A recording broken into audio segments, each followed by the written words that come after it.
తెలంగాణ రాష్ట్ర ప్రభుత్వం బెల్ట్ షాపులను అరికట్టేందుకు కొరడా జలిపిస్తుంటే కరీంనగర్ జిల్లా కేంద్రంలో మాత్రం ఈ పరిస్థితులు భిన్నంగా కనిపిస్తున్నాయి.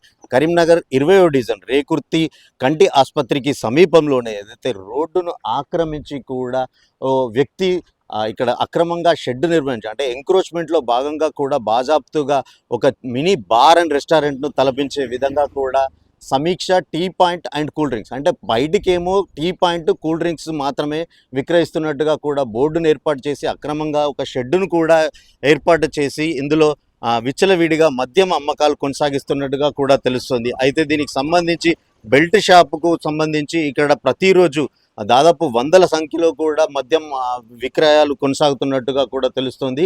ఇప్పటికే స్థానికులు ఈ అంశానికి సంబంధించి ఏదైతే ఎంక్రోచ్మెంట్కు సంబంధించి మున్సిపల్ కమిషనర్కు ఫిర్యాదు చేసినప్పటికీ కూడా ఎలాంటి ప్రయోజనం లేదంటూ కూడా స్థానికులు అయితే ఆరోపిస్తున్నారు. దీనికి సంబంధించి ఏదైతే డిజాస్టర్ రెస్పాన్స్ టీమ్కి సంబంధించి వాహనం ఇక్కడికి వచ్చి తనిఖీలు చేపట్టి దానికి సంబంధించిన చర్యలు తీసుకోవాల్సింది పోయి అయితే నిన్న ఏదైతే మన S6 న్యూస్ బృందం ఆ డిజాస్టర్ రెస్పాన్స్ టీంతో మాట్లాడే ప్రయత్నం చేసినప్పటికీ కూడా వాళ్ళు ఈ అంశంపై తమకు సమాచారం లేదన్నట్టు దాటవేసే ప్రయత్నం అయితే చేశారు.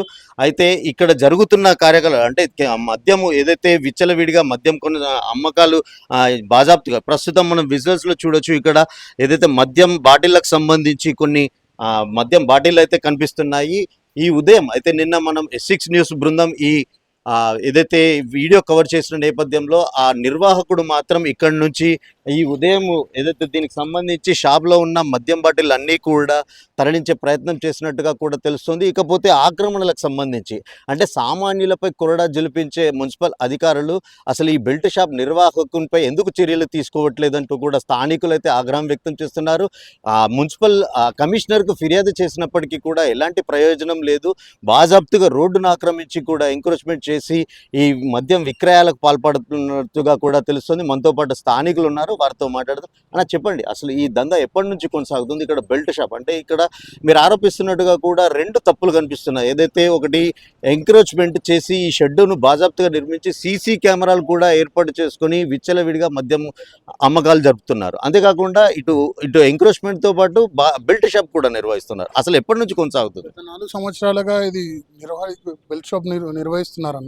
దాంతోపాటు రాత్రిపూట ఇక్కడ ఉన్న ప్రజలకు అందరికీ ఇబ్బంది అవుతుంది. రాత్రి ఇక్కడ కూర్చొని 11, 12, 1 దాకా కూర్చొని మందాగడం, వచ్చిపోయే వాళ్ళందరినీ డిస్టర్బ్ చేయడం, మహిళలు వెళ్తున్నారు, చిన్న పిల్లలు వెళ్తున్నారు, వాళ్ళకి ఆటంకాలు కలిగించడం. మరి రోడ్డు కూడా మొత్తం కంప్లీట్ రోడ్డు మీదనే పెట్టి ఎటువంటి మున్సిపల్ వాళ్ళు ఎంత చెప్పినా కూడా వినకుండా చేయడం. గవర్నమెంట్ అనేది ఎంత ట్రై చేస్తున్నా కూడా వీళ్ళు మద్యం అమ్ముకుంటూ ఇలానే చేస్తూ ఇక్కడ వచ్చేపోయే వాళ్ళ ప్రజలందరికీ ఇబ్బంది కలిగిస్తూనే ఉంటున్నారన్న. అంటే మీరు ఫిర్యాదు ఎవరెవరికి ఫిర్యాదు చేశారు? అసలు అధికారులు ఏమంటున్నారు? మున్సిపల్ కమిషనర్ గారికి ఫిర్యాదు చేశాం నిన్న. చేయడంతోనే నాకు అక్కడి నుండి మున్సిపల్ నుండి ఇక్కడికి వచ్చి మాట్లాడారని అన్ని వినికిడి వచ్చింది.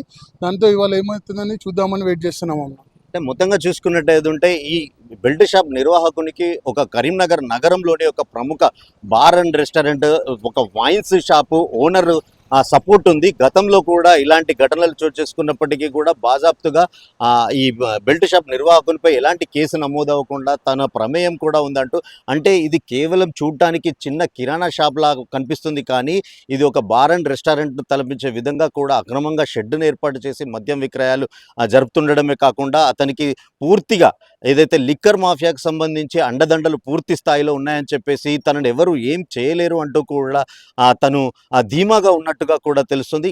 ఇప్పటికైనా ఇటు మున్సిపల్ అధికారులు కానీ పోలీసు యంత్రాంగం కానీ ఈ ఘటనపై చర్యలు తీసుకుంటారో లేదో వేచి చూద్దాం. కెమెరా పర్సన్ అరుణ్తో శ్రీకాంత్, S6 న్యూస్, కరీంనగర్.